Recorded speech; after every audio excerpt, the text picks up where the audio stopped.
Voici donc les propriétés des puissances énoncées sous forme d'un théorème, puisque nous allons pouvoir les démontrer, en tout cas certaines d'entre elles. Donc soit A et B deux nombres réels non nuls, N et M des entiers naturels non nuls, ce qui signifie que nous énonçons ici les propriétés des puissances uniquement dans la situation d'entiers naturels non nuls, c'est-à-dire de nombres entiers strictement positifs. La première de ces propriétés est la suivante, je la reprends ici. A puissance M fois A puissance N est égal à A puissance N plus M. Alors, exemple, 2 puissance 3 fois 2 puissance 4 doit être égal, selon cette propriété, à 2 puissance 3 plus 4, c'est-à-dire 2 puissance 7. Alors pourquoi est-ce que ça se passe ainsi? 2 puissance 3 est égal à 2 fois 2 fois 2, 3 fois. Ceci, c'est la définition de 2 puissance 3. De la même manière, 2 puissance 4 est égal à 2 fois 2 fois 2 fois 2, 4 fois. C'est une fois encore la définition des puissances entières dans le cas d'un nombre entier strictement positif. Et donc, par des propriétés qui s'appellent essentiellement l'associativité de la multiplication, eh bien on peut en déduire que c'est 2 fois 2 fois 2 fois 2 fois 2 fois 2, 1, 2, 3, 4, 5, 6, et il y a bien ici 7 fois le nombre 2 en facteur, c'est-à-dire 2 puissance 7, par définition, encore une fois, des puissances entières strictement positives. Alors si on généralise cette idée ici, c'est exactement la même chose. A puissance M fois A puissance N est égal à A fois A fois etc. fois A M fois, M étant un nombre strictement positif. Puis A puissance N est égal à A fois A fois A N fois. Ceci, c'est, si vous voulez donner un argument par définition de la puissance dans le cas où n est un entier strictement positif, et de ceci, nous pouvons écrire qu'il y a A fois A fois A, etc., fois A fois A fois A, etc., fois A, c'est-à-dire je prends l'ensemble des facteurs A ici. Combien de fois est-ce que j'ai le facteur A, puisque j'ai les m fois et n fois ici, je l'ai m plus n fois. Petite remarque ici, on peut donc justifier spécifiquement le passage qu'il y a ici. En mathématiques, il y a des arguments qui permettent de dire que lorsqu'on a des multiplications, le positionnement des parenthèses n'a pas d'importance. C'est essentiellement quelque chose qui s'appelle l'associativité de la multiplication, mais on n'entre pas dans ce niveau de détail-là. Et donc, j'ai bien finalement A à la puissance n plus m, puisque j'utilise à nouveau la définition de la puissance. J'aurais pu mettre ici plutôt un k pour essayer de différencier, de généraliser l'utilisation. Une fois pour k égale m, une fois pour k égale n, donc même chose ici, définition avec n, un entier strictement positif. J'ai donc terminé cette petite démonstration, ce qu'il fallait démontrer. Je me contente de démontrer encore la deuxième propriété, la troisième et la quatrième se démontrent essentiellement de la même façon.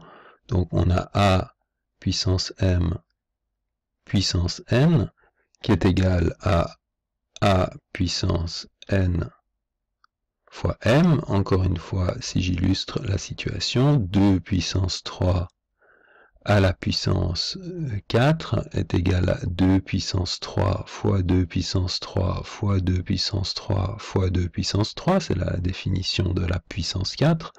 Puis 2 puissance 3 est égal à 2 fois 2 fois 2, etc. Pas 222, mais 2 fois 2 fois 2. et finalement je me rends bien compte qu'ici j'ai 4 blocs de 3 facteurs de 2, j'ai donc bien 4 fois 3 fois le nombre 2, et donc j'ai bien 2 à la puissance 4 fois 3, c'est-à-dire 2 à la puissance 12. Alors si je veux démontrer ceci de façon générale, eh bien a puissance m puissance n est égal à a puissance m fois a puissance m fois etc. a puissance m. Je l'ai ici n fois, et l'argument est une fois de plus la définition de a puissance k avec k entier non nul. A puissance m lui-même est égal à a fois a, etc. fois a, donc cette seule première parenthèse est égale à a multiplié m fois. De la même façon, la deuxième parenthèse est égale à a fois a multiplié m fois. Vous vous rendez compte que c'est évidemment exactement les mêmes idées que dans la démonstration précédente. La dernière parenthèse identique. Et donc, il me reste finalement le a, etc.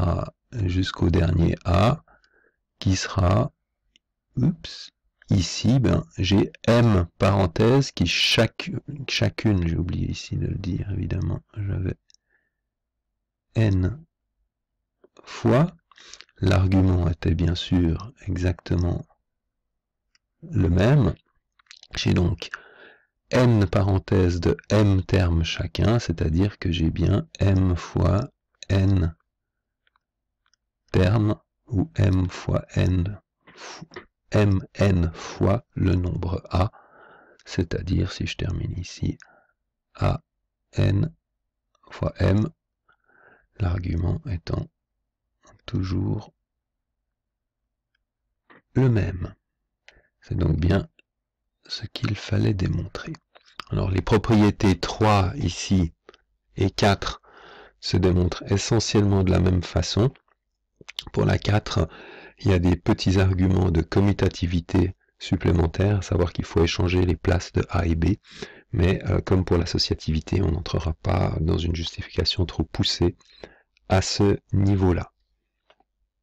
Ce qui est très important de dire, c'est que ces propriétés qu'on vient de démontrer uniquement dans la situation où les exposants étaient des entiers strictement positifs, eh bien ces propriétés restent vraies si les exposants se permettent d'être des entiers pas forcément strictement positifs, mais strictement négatifs ou même nuls.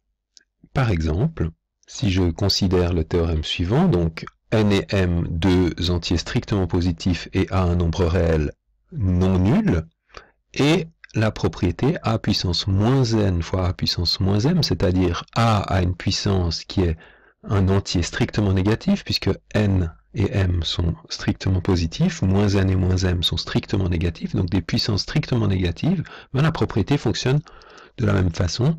Si je l'illustre, ça voudrait dire que par exemple 2 puissance moins 3 fois 2 puissance moins 5 serait égal à 2 puissance moins 3 moins 5, c'est-à-dire 2 puissance moins 8. Et puis, si on extrapole, eh bien 2 puissance 7 fois 2 puissance moins 4, eh bien, quand on mélange les puissances, les exposants positifs, strictement positifs et strictement négatifs, eh bien, ça donnerait 2 puissance 7 moins 4, c'est-à-dire 2 puissance 3. Alors, si je veux démontrer ce théorème-ci, eh bien, il faut que je parte de a puissance moins m fois a puissance moins n. Je sais par définition des puissances strictement négatives que une puissance strictement négative est définie comme étant 1 sur la puissance strictement positive équivalente, donc l'opposé. Donc ça c'est la définition de a puissance k avec k, un nombre non nul et négatif. Excusez-moi, il faut évidemment pas que je mette n ici, mais il faut que je mette un nombre entier non nul et strictement négatif. Et puis, je continue maintenant. J'ai ici une fraction qui multiplie une autre fraction. Donc j'ai ici la multiplication des fractions. Donc multiplication des fractions. Puis j'ai ici a puissance m fois a puissance n, pardon, ici, donc ça fait a puissance m plus n. Ceci est très important de comprendre la logique, là. Ceci, eh bien, c'est exactement le théorème que je viens de démontrer. Je viens de démontrer que si j'étais dans une situation où les deux exposants, la base est évidemment la même, et les deux exposants sont strictement positifs, eh bien, je suis en droit d'additionner les exposants. Donc ceci, l'argument ici, pas ça, l'argument ici, c'est bien le théorème a puissance n m égale a puissance n plus m avec n et m des entiers strictement positifs. Maintenant, j'ai perdu ici mon n, c'est bien n. Donc, j'ai maintenant 1 sur a puissance un certain exposant qui est un entier strictement positif. Ben, je peux de nouveau dire que c'est la même chose que moins m plus n, puisque si j'ai ici m plus n qui est positif, eh bien moins n plus n est négatif, et donc j'utilise une fois de plus la définition de a puissance k, avec k un entier strictement négatif, et il ne me reste plus qu'à effectuer la distributivité ici, moins m, moins n, puisque moins l'opposé d'un nombre est la même chose que multiplié par moins 1, et qu'on peut ensuite distribuer moins 1 sur la somme. Donc j'ai ici la distributivité et j'obtiens la propriété qu'il fallait démontrer. Voilà, comme ça un peu décalé, on le remet pour bien voir ici qu'on avait bien démontré ce théorème-ci.